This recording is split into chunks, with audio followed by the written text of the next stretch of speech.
I've worded this question very carefully. The question is, if God knows that by creating you, you will end up in hell, how has God not determined that you end up in hell by creating you? Something can be certainly known without being necessitated or determined by the who knows it. And I understand the complexity of that issue. I mean, I've grappled with it myself over the years. If God knows everything before he creates it, and he creates it knowing exactly what's going to happen, then that means he ultimately determined that thing to happen, and therefore I couldn't do anything other than what he created for me to do. And you kind of go down this spiral of philosophical, logical conclusions based upon our own finite reasoning. And this, again, sounds great on the fly, but when you stop for even half a second, you realize that this is why I worded the question that I asked so carefully. Because you'll notice something.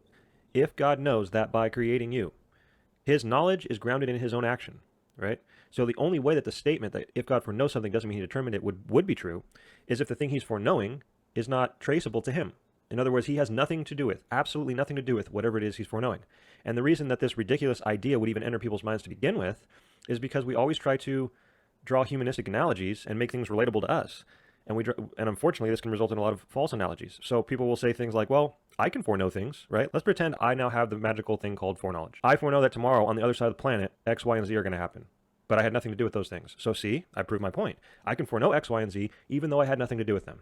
Okay? The problem with that is the reason you have nothing to do with X, Y, and Z is because you didn't create X, Y, and Z. You're not upholding X, Y, and Z by your power, so on and so forth. There's all the difference in the world between you and what is happening around you and God and what is happening in the universe he created. So God has absolutely everything to do with everything because he's the creator of it all, at a bare minimum. That's a bare minimum. We're just talking about God bringing stuff into existence, right?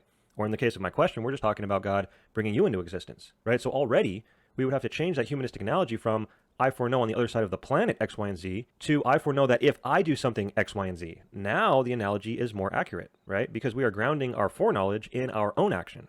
And this is what makes all the difference in the world. This is what invalidates the statement. Just because God foreknows something doesn't mean he caused it, right? God's foreknowledge is grounded in his own actions. God knows if I create this universe, X, Y, and Z will happen. Therefore, by taking that action, he is ensuring that X, Y, and Z will come about. By taking the action, you ensure that what you foreknow will result from that action will come about. It's perfectly logically valid. And the idea that you're foreknowing things that you have nothing to do with, trying to apply that to God, is invalid. So if I just give a quick example, you could give a billion examples if you had the magical thing called foreknowledge. You could say, well, if I foreknow that by letting my friend use my car, he's going to get in an accident and die, then by taking that action and letting my friend use my car, I am determining that he dies, period. There's no way around that, right? And I'm not raising any sort of moral question or whatever, obviously. I'm just making the simple point that you are determining what you foreknow will come to pass by taking the action upon which that foreknowledge is grounded. So going back to the question, if God foreknows that by creating you, you will end up in hell, right? His own action comes logically first in the order of what he is foreknowing. God can't foreknow anything about you unless he first foreknows that he's going to make you, right? Logically speaking, you want to sit there and just talk about this basic idea that God foreknows what you're going to do. Before he can foreknow what you're going to do, he has to foreknow that you're going to exist. And who is it that's responsible for your existence? It's God. It's not you. You didn't bring yourself into existence, right? That would be absurd. And yet that's the only way in which your ridiculous statement, God foreknowing the future doesn't mean he determined it, would be true. Is if you brought yourself into existence, you popped yourself into existence, and now God foreknows you're going to end up in hell. Now your statement's true. Now you have an argument. But this is not reality.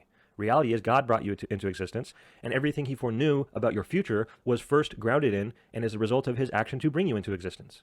So I'm talking in circles now. I'm just repeating myself over and over and over. The point is very basic. I'm just trying to cover it from different angles so people can see it. I'm not trying to be dramatic. That answer is one of the worst answers in all my theological studies I've ever come across. Just because God foreknows something doesn't mean he determined it. Absolutely ridiculous. It is unavoidable that you're missing the point that God's foreknowledge is grounded first in his own action, right?